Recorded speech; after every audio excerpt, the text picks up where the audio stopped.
So today what we're going to be looking at are sample space diagrams, and these are just diagrams that show us what the probability is looking like. It's a nice visual way of being able to see what's going on. So the first thing we're looking at today is two-dimensional grids. Okay, so here I've got two coins, coin A and coin B, and I've tossed them. And here I've got the outcomes of coin B, you can get a head or a tail, and the outcomes of coin A, you can get a head or a tail. And what you can see are these dots become the outcomes that we could expect. So I could get a head and a head, I could get a head and a tail. These are all the probabilities I could get, a tail and a head, or a tail and a tail. And you can see there are four outcomes, four things in my sample space from tossing a coin twice. So let's have a look at using this in an example. Use two-dimensional grid to illustrate the sample space for tossing a coin and rolling a die simultaneously. So I'm going to draw up a grid. On one side I'm going to have my coin, and we know from our coins we can only get a head. So let's draw a line for a head, and I can get a tail. So I'm going to draw another line for a tail. So that's my coin. I can also roll my die. So along the bottom is my die. And what are the outcomes I can get? Well, I can get a 1, I can get a 2, I can get a 3, I can get a 4, 5, or a 6 when I roll my dice. So this is my sample space, and the intersection of this, all of these, are all of the different outcomes that I could possibly get where these grid lines meet. So if I look at it, what's the probability of getting a head? Well, if I'm only looking at a head, so there's one chance out of 2, probability of getting a head is a half. Now let's have a look at this. The probability of getting a tail and a 5. So we need to have both of them together, a tail and a 5. So where does that occur? Let me get another colour. A tail and a 5 occurs here. So there's only one chance. And if you have a look at all of the different probabilities, I've got 1, 2, 3, 4, 5, 6, 7, 8, 9, 10, 11, 12. 12 chances. So there's one chance out of 12 of getting a tail and a 5. Now, look at this one. The probability of getting a tail or a 5. So that means I can get a tail, which is all of these along the top here. These are all tails. Plus, I could also get a 5. So that is now a different probability. That is 7 out of 12. So it's a good thing to probably make a note here that and, if I have that word and, that means intersection. So the thing that occurs on both occasions, so intersection. And so that means or must mean the union. Because remember, for this one, when I had a tail or a 5, it was meaning I could get all of the tails, or I could also get a 5. So the probability changes. So those two words, and or, something that you really do need to memorise and know how to use. So let's have a look at these other probabilities that I've done. I've got the grid diagram already drawn for us. Calculate the probability when we've got two die, a red and a blue one, they're rolled together.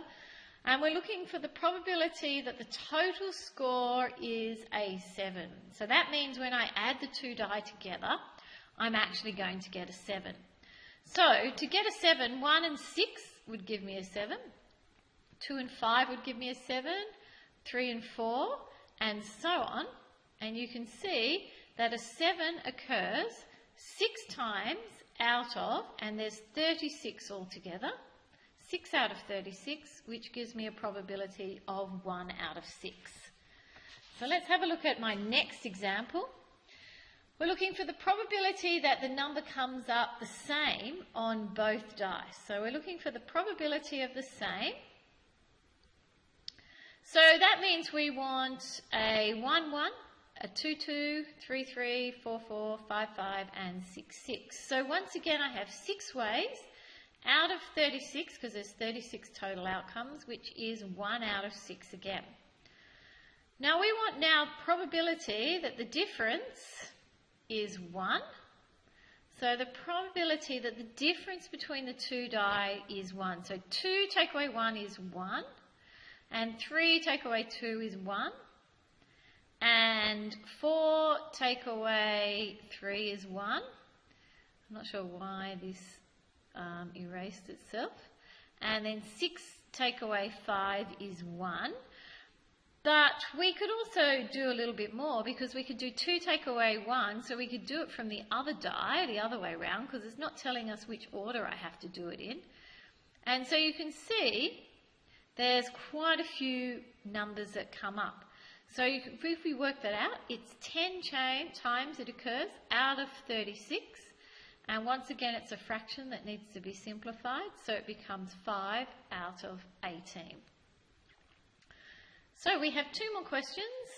Part D, the score on the red die is less than the score on the blue die.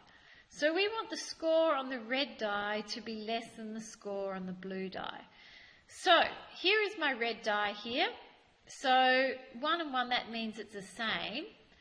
But if I think about it, 2 and 3. So if the score is 3 on the blue die and I get 2 on the red die, so therefore that means it has to be less. And the same if I get 2 on this die and I've got 1 here, then it's got to be less. So if we think about it, we just need to work out where it is that one die is less than the other. It doesn't really matter which die we're really looking at, because it works out the same. So it's all of these possibilities here. So you can see I've got 15 out of a possible 36, which gives me 5 out of 12. And for the very last one, the total score is a prime number.